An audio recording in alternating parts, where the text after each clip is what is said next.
안녕하세요, 사비나예요. 오늘 읽어보실 책은 선생님 바보 의사 선생님 의사 장기려 이야기라는 책이에요. 이상희 선생님께서 글을 쓰시고 김명길 선생님께서 그림을 그리셨어요. 초등학교 2학년 교과서에 수록된 도서입니다. 어떤 내용인지 다 같이 한번 읽어보시죠.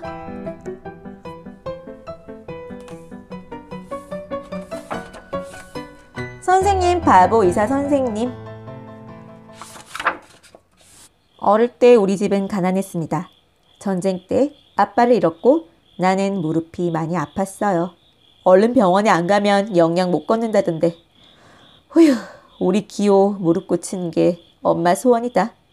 엄마는 나를 병원에 데려갈 수 없어 늘 한숨을 쉬었어요.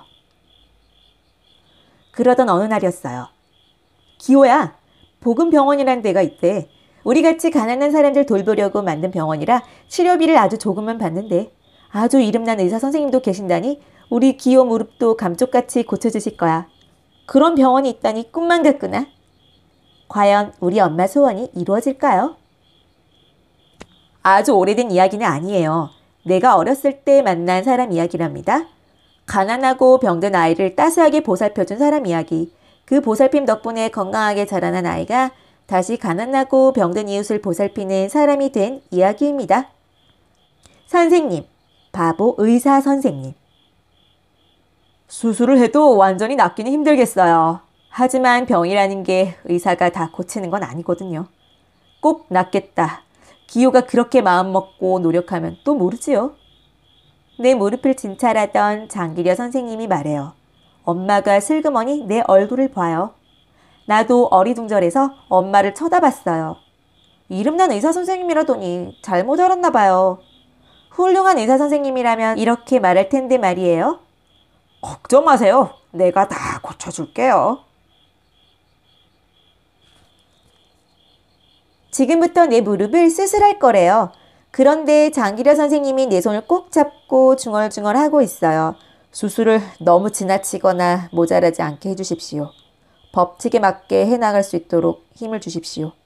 참, 암만 생각해도 이상한 의사 선생님이에요. 하지만 사실은 내가 더 이상해요. 수술실에 들어올 때는 부들부들 떨렸는데 지금은 하나도 겁이 안 나요. 그저 수술을 어떻게 할까 궁금한데 점점 졸려요. 눈이 자꾸 감겨요. 아, 참 따뜻한 손이에요. 장기려 선생님 손이에요. 어느새 캄캄한 밤인데 선생님은 왜 안 자는 걸까요? 나처럼 늦게 자고 싶은 걸까요? 늦게 자면 키가 안 큰다고 엄마가 그랬는데 그래서 선생님도 키가 작은가 봐요. 하지만 선생님 손은 아주 커다랗고 따뜻해요. 병실에 누워만 있는 건 진짜 심심해요. 엄마가 일 끝내고 밤늦게 올 때까지 나 혼자뿐이거든요. 나는 몰래 침대를 빠져나와 병원 안을 돌아다녀요. 그러다 장기려 선생님이 지나가는 걸 보면 얼른 따라가요. 병실에서 병실로, 진찰실로, 또 수술실로. 장기려 선생님은 쉬지 않고 환자를 보러 다녀요. 오늘은 엄마가 쉬는 날이에요. 엄마 등에 엎여 사르르 잠이 들려고 할 때였어요. 옆 침대 아줌마가 엄마에게 말을 걸었어요. 장기려 선생님 얘기 들었어요? 얼마 전에 밀린 입원비 때문에 퇴원 못한 환자를 사무장이 몰래 뒷문으로 내보내셨대요. 그러자 엄마가 대답했어요. 그건 아무것도 아니에요. 은행에서 병원으로 전화가 왔더래요. 어떤 거지가 선생님 수표를 가지고 왔으니 확인해 달라고요. 틀림없이 훔치거나 주운 것이라 생각했는데 세상에 월급 받은 걸 통째로 준 거였대요. 남한테는 그리 베풀면서 정작 선생님 가오는 소매가 나달나달 하던데. 월급 많이 주면서 모셔가려는 병원도 많은데 우리같이 없는 사람들 돌보려고 사서 고생하시는 거래요. 그래서 별명이 바보의사라잖아요. 선생님이 바보의사래요. 장기려 선생님은 바보의사 선생님. 며칠째 장기려 선생님이 안 보여요. 병원이 텅 빈 것 같아요. 밤마다 선생님 오셨나 발자국 소리가 날 때마다 눈을 떠요. 어쩐지 수술한 다리가 더 아픈 것 같아요. 도대체 선생님 어디 간 걸까요? 너무 일을 많이 해 병이 난 걸까요? 나는 선생님을 찾아가 보기로 했어요. 간호사 누나가 가르쳐준 대로 병원 옆으로 난 오솔길을 따라갔지요. 하얗고 작은 집, 여기가 장기려 선생님 집이래요. 나는 코가 납작해지도록 창문에 들러붙어 구경을 했어요. 방 안에 책상, 책, 침대, 그리고 갑자기 커다랗고 따뜻한 손이 내 어깨를 만졌어요. 너 기호 아니냐? 이렇게 다녀도 괜찮네? 무릎 수술이 잘 돼서 다행이구나. 하지만 너무 무리하면 안 돼. 나는 깡충 뛰고 싶을 만큼 반가웠지만 입에서는 엉뚱한 소리가 나왔어요. 선생님 집도 우리 집처럼 가난하네요. 선생님은 껄껄 웃으며 나를 집 안으로 데리고 들어갔어요. 우리는 과자도 먹고 미숫가루도 먹었어요. 북쪽이 있다는 가족과 함께 찍은 사진도 봤어요. 선생님은 혼자 살아요? 그러면 심심하겠다. 나도 혼자 집 보면 심심한데. 내가 묻자 선생님이 말했어요. 그럴 때면 북쪽에 있는 가족들 사진을 보면서 얘기를 하지. 우와, 나하고 똑같네. 나도 우리 아빠랑 얘기하는데. 선생님도 나처럼 사진을 보고 얘기한다니 신기했어요. 기호 같은 꼬마를 보면 우리 아들 생각이 많이 나.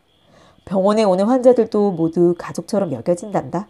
환자들을 정성껏 돌보면 북쪽의 우리 가족도 누군가가 돌봐주겠지 하는 생각도 들고 말이야.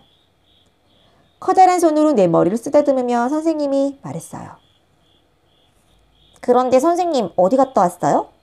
의사가 없는 마을에 가서 사람들을 치료하고 왔단다. 병원이 없어서 아파도 치료를 받지 못하는 사람들이 많거든. 나는 갑자기 궁금해졌어요. 선생님은 어릴 때부터 의사가 되고 싶었어요? 그래, 의사가 되고 싶었지. 가난하고 병든 사람을 돕는 의사. 그런데 점점 어려워지는구나. 치료에 쓰는 약이나 기구값이 엄청나거든. 그래서 요즘은 건강할 때 조금씩 돈을 모아서 병나고 다쳤을 때 걱정 없이 치료받을 수 있는 방법을 생각하고 있어. 나는 그때 마음먹었어요. 장기려 선생님처럼 가난하고 병든 사람을 돕는 의사가 되겠다고요. 선생님 같은 바보 의사가 되겠다고요. 그리고 그날 마음먹은 대로 나는 의사가 되었어요. 그때 가난한 아이의 다리를 고쳐주고 꿈을 갖게 해준 장기려 선생님은 평생 쉬지 않았던 몸을 눕히고 말았지요. 하지만 바보 의사 장기려 선생님의 커다란 손은 여전히 따뜻했습니다. 장기려 선생님이 세상을 떠난 날은 크리스마스. 세상을 구하러 오신 이의 약속의 날. 의사가 되면 가난한 사람을 위해 평생을 바치겠다는 약속대로 살고 한시도 그 약속을 어긴 적 없이 살다 떠난 선생님처럼 나도 다시 한번 약속합니다. 장기려 선생님처럼 가난하고 병든 사람을 위해 평생을 바치겠다고. 세상 어디에나 가난하고 병든 사람이 있고 세상 어디에나 그들을 보살피는 손길이 있고 가난하고 병든 사람들에게 남김없이 자기를 바친 사람, 그 사람처럼 살아가는 이야기는 오늘도 이어지고 있습니다. 지금까지 내가 여러 사람들과 뜻을 모아 복음병원, 청십자의료보험, 청십자병원 등을 창설할 수 있었던 힘은 물론 신앙의 힘이었으나 마음속 깊이 가족에 대한 간절한 사랑이 있었음을 고백하지 않을 수 없습니다. 내가 불쌍한 이웃을 위해 일하는 만큼 북에 남겨두고 온 아내와 아이들도 누군가의 도움을 받게 되리라고 나는 믿었습니다. 의사 장기려 선생님은 이런 분입니다. 가난하고 병든 이웃에게 아낌없이 내어준 삶. 장기려 선생님은 1911년 평안북도 용천에서 태어났습니다. 선생님의 가족사와 어린 시절 이야기가 나와 있어요. 네.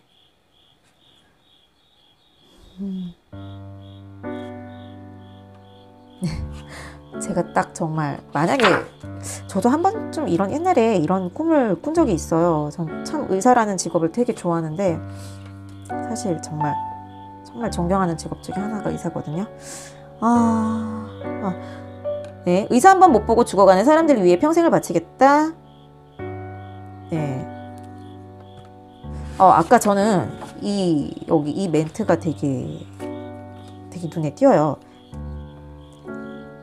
지금까지 내가 여러 사람들과 뜻을 모아 이제 병원 등을 창설할 수 있었던 힘은 물론 신앙의 힘이었으나 마음속 깊이 가족에 대한 간절한 사랑이 있었음을 고백하지 않을 수 없습니다.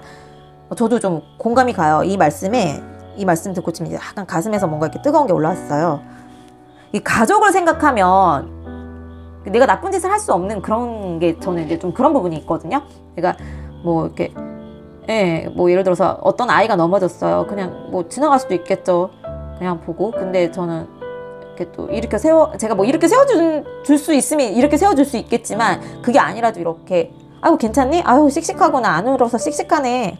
아유 씩씩해서 울지도 않네. 이렇게 저는 이렇게 한마디 이렇게 좀 해주게 돼요. 이렇게 한마디 더 이렇게 고운 시선으로 봐주게 되고 또 집에 햄스터가 있고 이제 또 물고기도 있고 이제 반려동물들을 이제 좀 여러 마리 키우고 있다 보니까 또 길거리 지나가는 하다못해 그 길고양이도 그냥 이렇게 좀 예사롭게 보이지 않더라고요. 한마디 이렇게 눈으로 길고양이하고 인사할 때 눈으로 이렇게 눈인사를 하죠. 이렇게 깜빡깜빡 이렇게 뭐 주인이랑 같이 산책 나온 그런 강아지도 다 귀엽고 사랑스러워 보이고 그렇더라고요. 원래 제가 그런 사람은 아니었거든요, 사실. 이제 가족에 대한 그 간절한 사랑이 이렇게 내가 일을 하게 되고 이제 또 내가 인류애를 발현하는데 이렇게 동력이 되는 거는 정말 저도 참 여러 경험을 했기 때문에 참 공감이 가요. 정말 훌륭하신 분이네요. 네. 슈발츠 박사보다 더 대단하신 분 같은데요. 초등학교 2학년 교과서에 수록된 도서라고 하니까 여러분 2학년 지금 친구들 혹시 검색해서 또 영상까지 이제 오신 분들 한번 읽어보시고 도서관에서 한번 꼭 빌려보세요. 선생님 말씀 잘 듣고 마스크 꼭 잘 쓰고 다니고요. 꽃가루 조심하시고요. 우린 다음 시간에 또 만납니다. 안녕.